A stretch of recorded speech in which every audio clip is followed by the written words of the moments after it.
The most important thing was to not block views.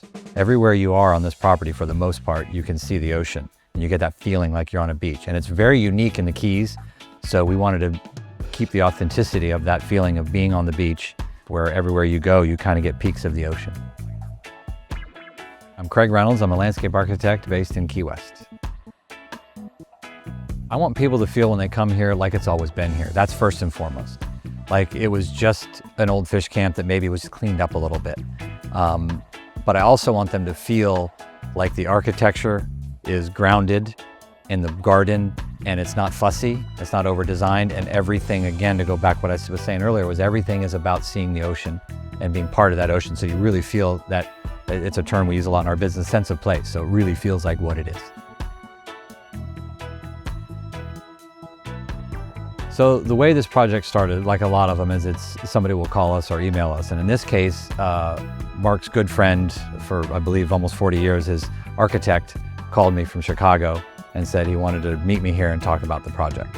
Fish is a unique client. He's a great guy, he's a fun guy, really cool to be around. And he loved to be part of everything. Like even when we were doing the site measurement, he walked around with us for about 2 hours and just talked to us, asked questions. And he was here throughout, and he always wanted to be here when things were going in the ground, comes and goes, but he was always a part of every decision.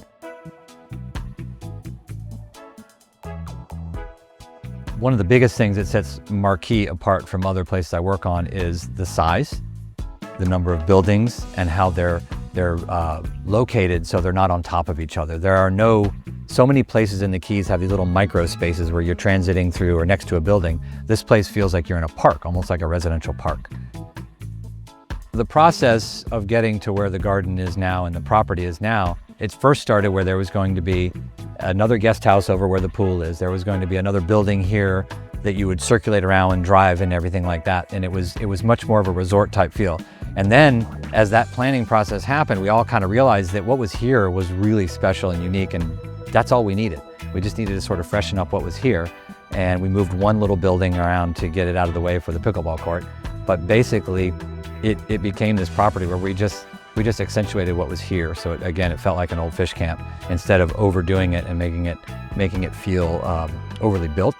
But the biggest thing, I think, and this was something that I've got to give Fish and Gary credit for, is they said, after we designed this and looked at this, keep the cars out. So when you're walking around here, you don't see cars, you don't feel cars, there's no way to bring cars in and drive through here, whereas originally it was driveways and drop-offs and things like that. Now it's just, the cars are at the back, and when you're here, the idea is to get out of your car and live here like it's your home.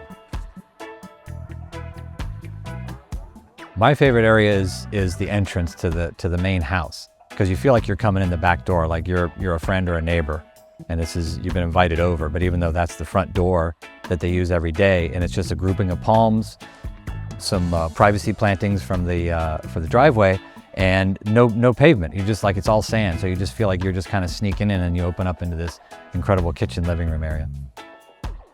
So originally, the main entrance was over there, and it was a loop entrance. So this was kind of the exit, and nothing was done here. It was just kind of overgrown and unattended to.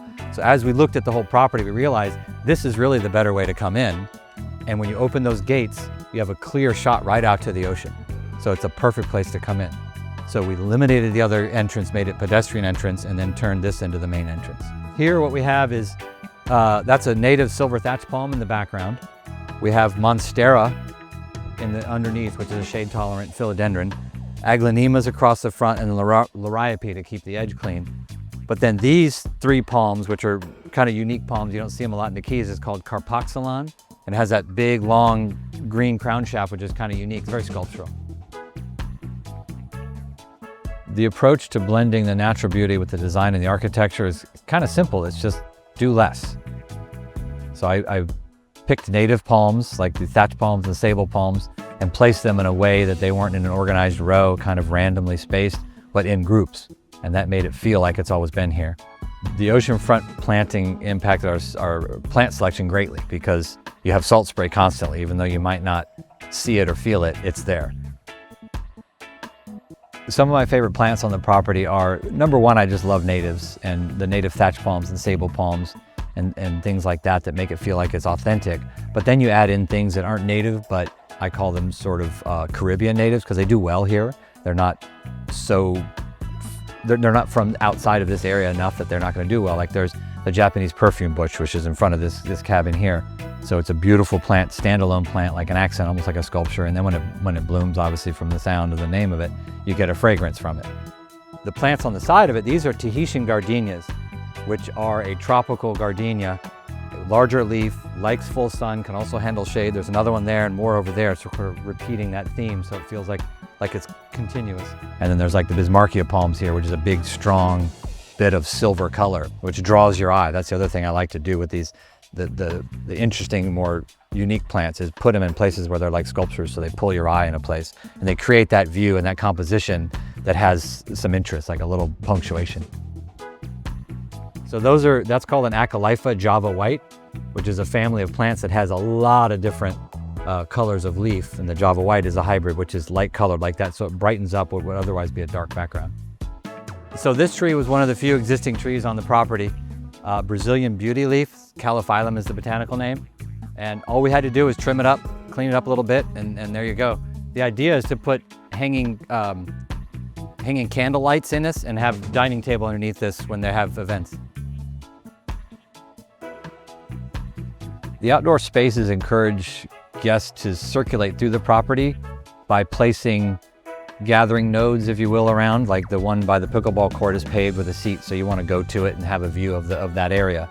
And then over by the pool, there's a bunch of sand, so you don't really want to necessarily stop there. You transit over to the pool area, and that's where the best views are.